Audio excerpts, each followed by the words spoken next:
Orange Crush is the code name for the American Football Conference's finest defense. This is their home. Today, another capacity crowd will fill Denver's Mile High Stadium to see if Orange Crush can stifle yet another enemy offense. It won't be easy. For today, Orange Crush must deal with the AFC's leading passer, Burt Jones, whose Baltimore Colts have lost only once in the season's first 10 weeks. Jones' supporting cast is strong. Receivers such as Raymond Chester, Roger Carr, and number 35, Glenn Doughty. And, of course, conference-leading ball carrier Lydell Mitchell. But despite all this offensive punch, Bronco fans are hardly impressed. For Denver's strength is defense, a defense built around such stars as defensive tackle number 77, Lyle Alzado. They shut down such high-powered attacks as Pittsburgh and Oakland. Today provides them with just one more chance to prove themselves. There's one other facet to Denver's strong 1977 performance, number 7, Craig Morton, a veteran whose revival has lifted Denver's offense to respectability while providing the missing element to an already sound football club. Yes, it's been a beautiful season in Mile High Stadium, Colorado blue skies and victory smiles since week 1. Today, Denver's Lovelies get one more opportunity to smile as their Broncos meet the powerful Colts in the NFL Game of the Week.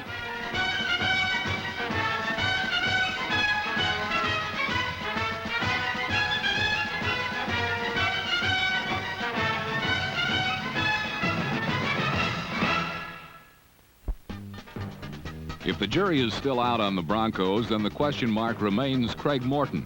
Skeptics question Morton's maneuverability. And on Denver's first 3 possessions, Morton did little to overturn suspicion.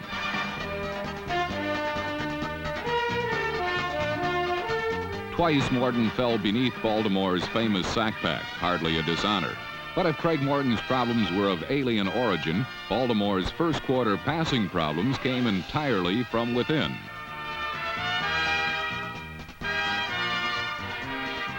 The Colts could manage only 4 first downs the entire first period. Denver got none. For not only was Craig Morton being rushed, but Denver's ground game was being crushed. The victims being fullback John Keyworth and rookie Rob Lytle, number 41.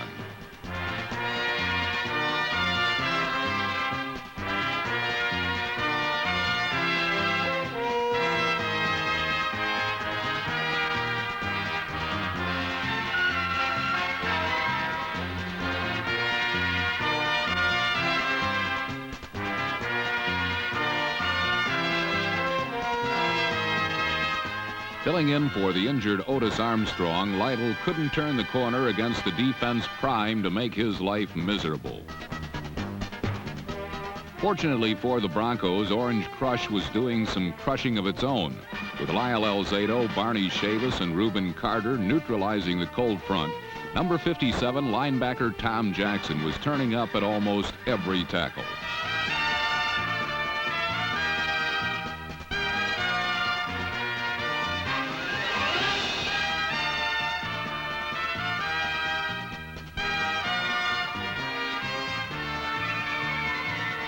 Jackson is the prototype outside linebacker for a 3-4 defense.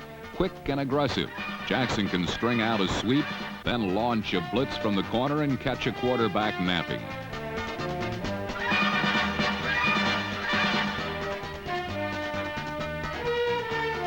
A replay shows that Jackson's Red Dog forced an off-balance pass and a near interception.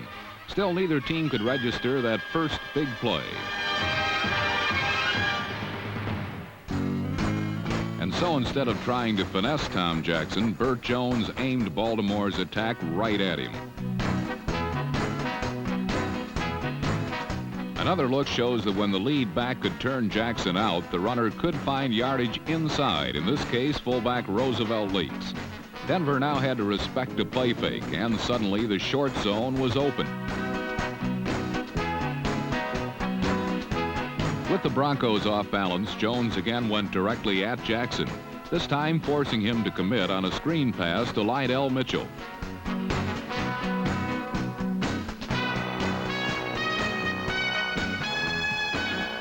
However, Bert's next venture over the middle met with disaster as Orange Crush registered the game's first decisive play.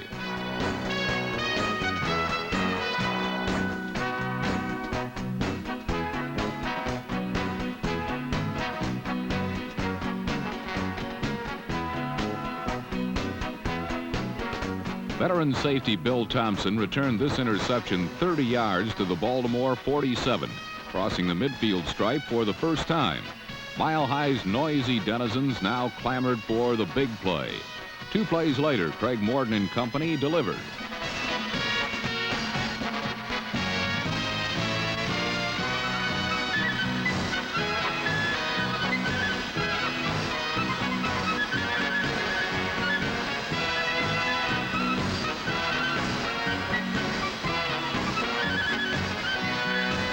Number 80, Rick Upchurch, went 27 yards after the catch as Denver's big play attack produced the game's first score. An overhead look shows that number 31, Nelson Muncie, appeared to have a good tackling angle, but Upchurch put a move on, then used his world-class speed to finish the job.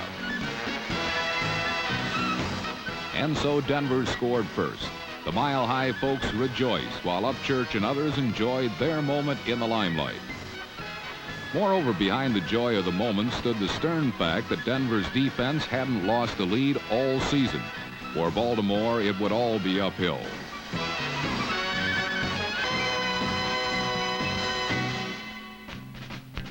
Trailing by 7, Burt Jones turned his attention out beyond Tom Jackson, but Bronco cornermen proved every bit as tough. Jackson arrived moments later to survey the wreckage and stand over Denver's fallen prey. But by now, Burt Jones and the Colts had been denied quite enough. Jones abandoned his strategic war with Jackson, once again looking for Doughty over the middle.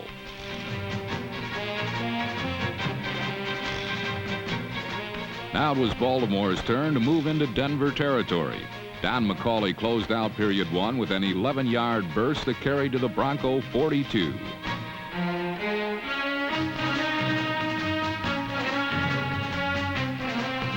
But Baltimore's momentum failed to sustain itself in period 2, with 70,000-plus orange-clad Bronco fans chanting defense. Burt Jones fell victim on a crucial third down play.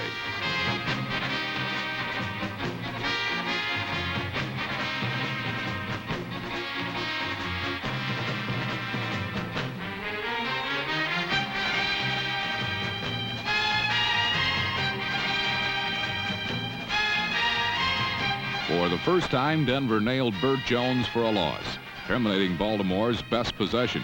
Once again, the Colts were forced to punt the ball away. And once again, Craig Morton found the range.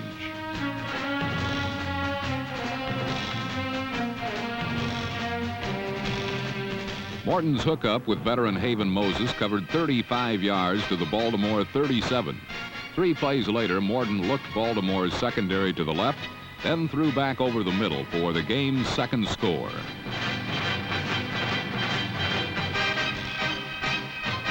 Number 82, Jack Dalvin, was left unattended. A replay reveals Morton probably wanted to throw down the left sideline, but made a wise choice in looking elsewhere.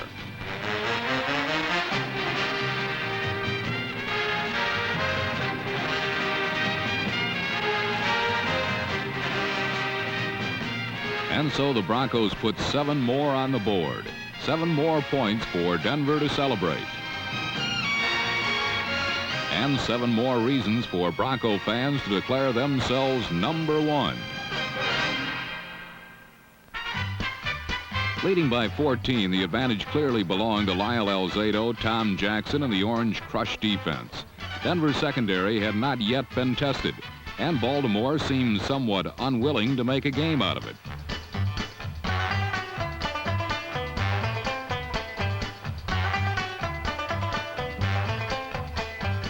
But just when the Colts appeared on the verge of extinction, Burt Jones found a play that worked. First, he ran it to the right.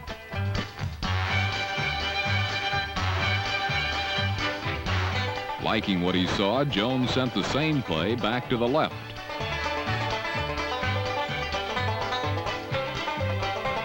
But the big play continued to elude the Colts. On any given Sunday, Burt Jones usually is good for 1, 2, or 3 long scoring passes. But against the Broncos, his passes spiraled harmlessly out of reach. A frustrated Burt Jones couldn't engineer a touchdown drive in the first half. He took his frustration out on one of the people most responsible. Not too smart, Burt. Fortunately, the authorities intervened. And so Baltimore settled for a first-half field goal. All the points they could muster against a defense without weakness, and a team looking more and more like Super Bowl material. As the second half began, the Broncos were not comfortable with their 14-3 lead. The Colts lead the AFC in most offensive departments, and Denver well remembered Baltimore's victory over the Miami Dolphins that saw them rally from a 28-10 deficit to a 45-28 triumph.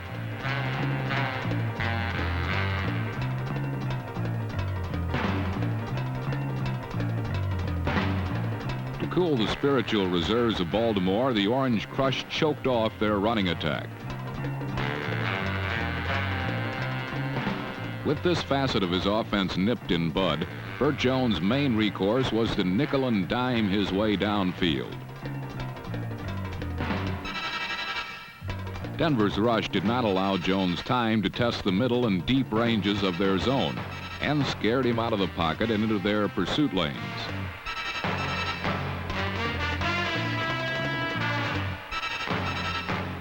Defense is the backbone of this Denver team, but even Bronco loyalists will admit that the soft underbelly of their team is an often punchless offense. The marauding Colt front four caused the first turnover of the second half when they forced Morton to run, then fleeced him of the football.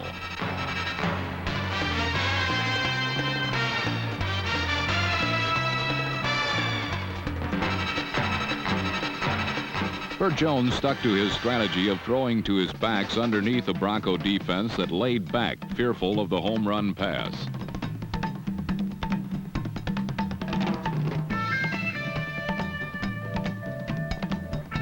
While number 23, Don McCauley, is an excellent receiver out of the backfield, Lydell Mitchell may be the best in football.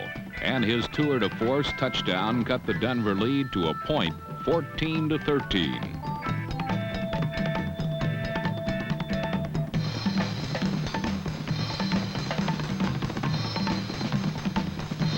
Mitchell ranks right alongside the Vikings' Chuck Foreman as a multi-purpose setback, and as evidence of this is the fact that he leads the AFC in both rushing and receiving. Another look at Lydell's touchdown reveals that his superior individual skills defeated the collective efforts of the Broncos, who had the play apparently well defensed.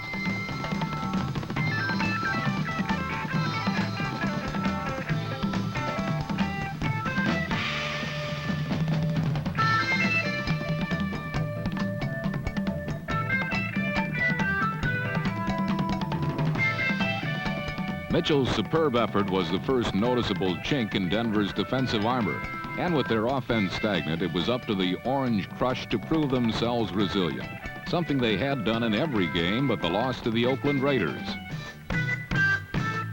A valued asset to this defense is the pinpoint putting accuracy of number 10, Bucky Dilts, a rookie from Georgia, who often this season has dug Denver opponents the deepest of holes.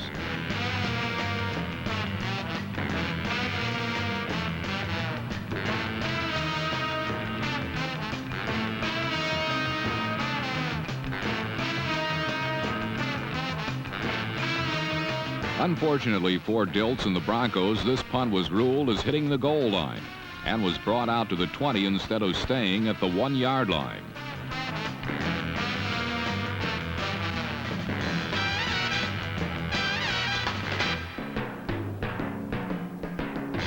As well as kicking up some chalk, the ruling invoked the wrath of the highly emotional Denver defense as the fourth quarter began. Their leader is number 77, Lyle Elzado, and although he is often two-timed, he fights his way through double teams to help out teammates like Barney Chavis, number 79.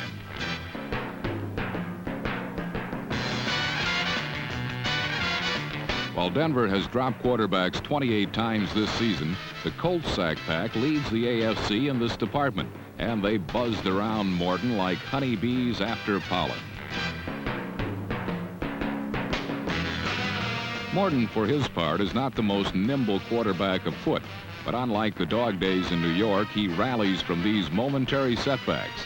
In New York, he often felt like those Roman gladiators who, before they went into the fight, said to Caesar, "We who are about to die salute thee." One reason for this is that the Denver defense can turn any opponent's game plan topsy-turvy.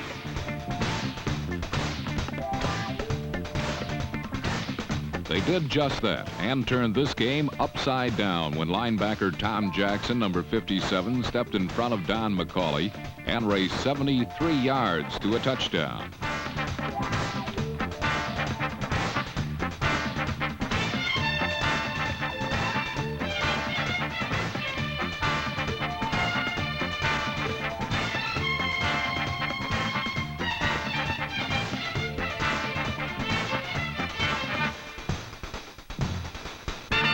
Jackson's game-breaking interception return was the longest in Denver Bronco history and built their lead to 8 points, 21-13, an advantage they never relinquished.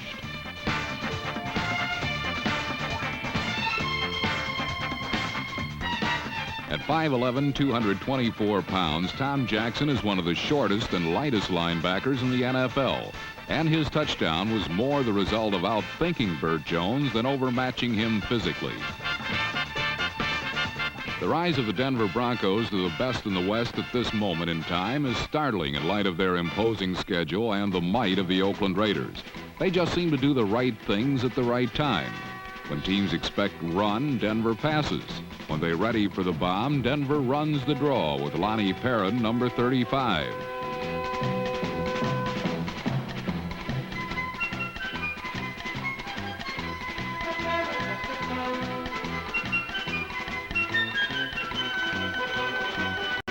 Lonnie Perrin's 62-yard run is evidence of this.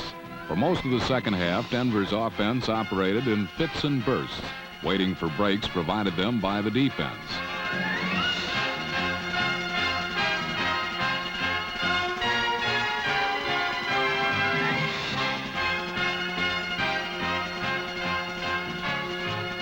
Perrin's run should have provided a clinching score, but Denver's offense died inside the 10. And they came away without a point. Unfortunately for the Colts, the clock was all but drained of time. And instead of inching forward, they had to push the pedal flat out to the floorboards. With less than 2 minutes to play, the Colts were 8 points behind and 99 yards away from a score. This time, the old throw and go failed them, as number 20, Lewis Wright, intercepted Jones and almost turned the steal into 6 points.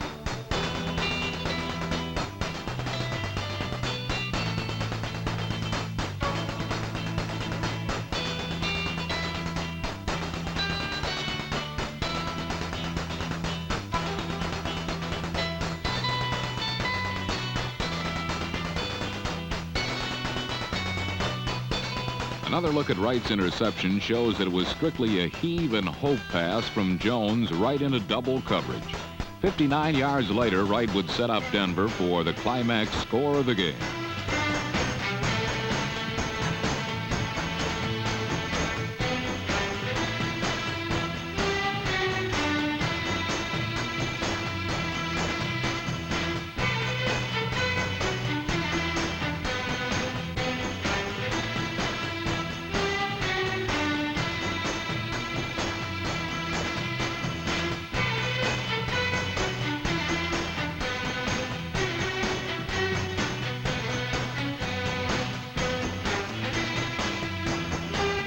From the 6-yard line, Craig Morton followed number 60 guard Paul Howard into the end zone and a convincing 27-13 victory.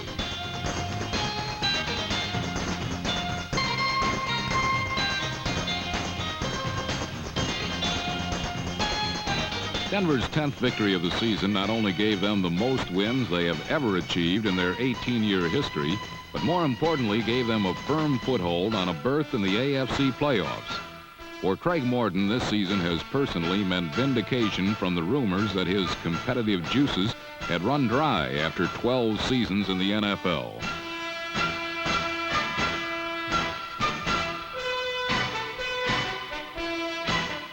He certainly is not the same gifted athlete that was the #1 pick of the Dallas Cowboys in 1964. One thing Morton has always been in good times and bad is a shrewd play caller and technician, and he provides direction to a team that for so many years has been without a rudder to steer them. Flushed with confidence and the certain knowledge that the toughest part of their schedule is behind them, the course of the Denver Broncos is now quite evident. Southeast to New Orleans and the Super Bowl.